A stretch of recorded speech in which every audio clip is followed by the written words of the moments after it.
राकेश पांडे, मैं स्वर्गीय राकेश पांडे जी का बड़ा पुत्र हूँ। एक कार्यक्रम का जो है इस वक्त चर्चा बना हुआ है जिसमें जो है दो माननीय जो है साथ में मिलते हैं। इसमें एक आपके चाचा जी हैं और एक जो है पूर्व विधायक जी और वर्तमान विधायक जी हैं। वह चर्चा बना हुई है, इस पर क्या कहेंगे आप? क्योंकि राजनीतिक क्षेत्र में इसका काफ़ी बदलाव देखा गया है।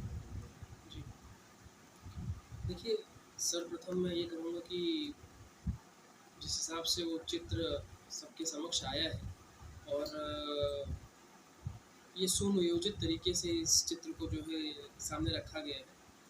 मनोज चाचा के पर्सनल हैंडल से ही ये फ़ोटो अपलोड करी गई और कुछ समय के उपरांत उसको डिलीट किया गया। तो यह एक प्रयोग था, जब जनमानस ने उसको अस्वीकार किया तब उसको फिर डिलीट किया गया। आपके पिता की घटना पे दोनों परिवार में यानी विधायक जी परिवार में आप परिवार में जो गंभीर चल रही थी, ये पहली बार जो है दोनों जनता क्या सोच रही है? जनता मन काफ़ी सवाल उठे हैं। देखिए, हम लोग थोड़ा लेट हो गए हैं। ये पहली बार आज डिजिटल मीडिया का ज़माना है, इसलिए इस तरह की फ़ोटो सामने आ गई। वरना बंद कमरों में तो आज से 1 दशक पहले ही बहुत से समझौते हो गए थे और बहुत से मेल-मिलाप हो गए थे। नहीं, आपके पिताजी की हत्या को लेके मेल-मिलाप हो गया थी या राजनीतिक समझौते हुए? देखिए, मुद्दा किसी ने ये इस ज़िले में स्वांग रचा था। यहाँ से लेके लखनऊ के गलियारों में, राजनीतिक गलियारों में ये स्वांग रचा था कि हमें सुरक्षित किया जाए, नहीं हमारी हत्या हो जाएगी और जिस प्रकार हमारे भाई की हत्या हुई उस प्रकार हमारी हत्या हो जाएगी। तो इस तरह का स्वांग किन्हीं के द्वारा रचा गया था और उसके बाद में इसी को उन्होंने इस्तेमाल करके चुनावी मुद्दा बनाया और चुनाव लड़े। तो आज जनमानस और जनता अपने आप को ठगा महसूस कर रही है। इस तरीके से इनका किसी के साथ में मंच पे साथ में आकर के और इस तरीके से जो इन्होंने चित्र अपने पर्सनल हैंडल से डाली, उसके अंदर लोगों ने जब उसको अस्वीकार किया फिर उसको डिलीट किया इन्होंने। तो इस तरीके से ये सब चीज़ों को देख कर के जनता अपने को ठगा महसूस कर रही है। जैसे आपके पिताजी की हत्या हुई, उनके साथ-साथ गाँव देखा गया कि जो है कई अन्य लोगों की हत्या हो गई। अब तो और इसी मुद्दे को लेके कहीं सुरक्षा हो गई, कहीं बचाव हो गया। तो आपके पिताजी के जो समर्थक थे, उनकी जो हत्या, उनके परिवार में क्या सोच रहे हैं? उनको कुछ कहेंगे आप? देखिए, ये सन 2000 की बात है। तब रायबरेली का एक जो समय था, एक दौर था, वो बड़ा अलग दौर था, एक आतंक था रायबरेली।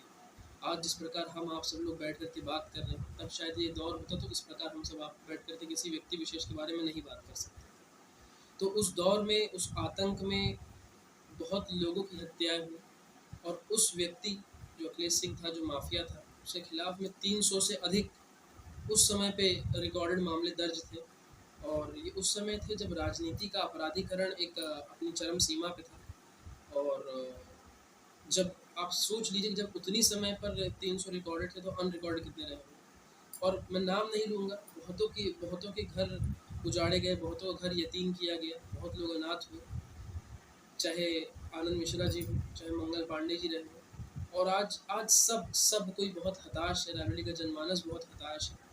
इस प्रकार की राजनीति को देख करके, इस प्रकार की गंदी राजनीति को देख करके कि लोग अपने निजी लाभ, स्वार्थ के लिए किस प्रकार एक किस प्रकार अवसर ढूँढते हैं, किस प्रकार जो है घटनाओं में अवसर ढूँढ के राजनीति करते हैं और बाद में एक मंच पे आकर के सब समझौते कर लेते हैं।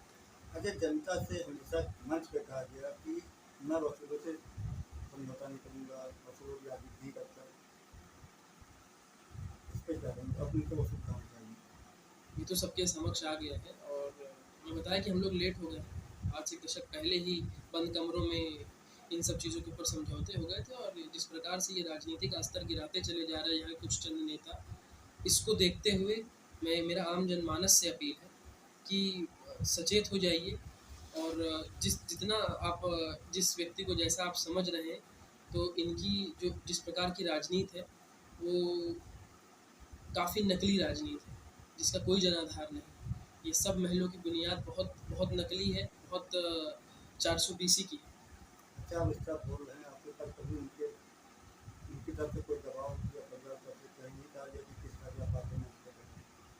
देखिए, मैंने जैसे कि कहा कि मैं बहुत भावुक होकर के मैंने उस दिन जब ये चित्र देखा, तब मैं उसके बाद में मैंने निर्णय लिया कि अगर यदि अब मैं कुछ नहीं बोलूँगा तो मुझे खुद से बहुत घृणा होगी, और यदि आज नहीं बोला तो फिर इससे अच्छा है कि मृत्यु स्वीकार कर लेना चाहिए किसी व्यक्ति को। जब किसी व्यक्ति के पिताजी के साथ में, और मैं बहुत ज़्यादा पुत्र होने के नाते दुखी नहीं था, मैं स्वर्गीय राकेश पांडे जी के लिए बहुत दुखी था कि उस व्यक्ति के साथ बहुत अन्याय हुआ। उस व्यक्ति को उन्हीं के छोटे भाई ने हर मंचों पे हराया, हर मंचों पे उनको शर्मसार किया, सिर्फ अपनी निजी जीत के लिए उन्हें, चाहे वो न्यायिक मंच रहा हो, चाहे वो सामाजिक मंच रहा हो, हर मंचों पे उनको हराया।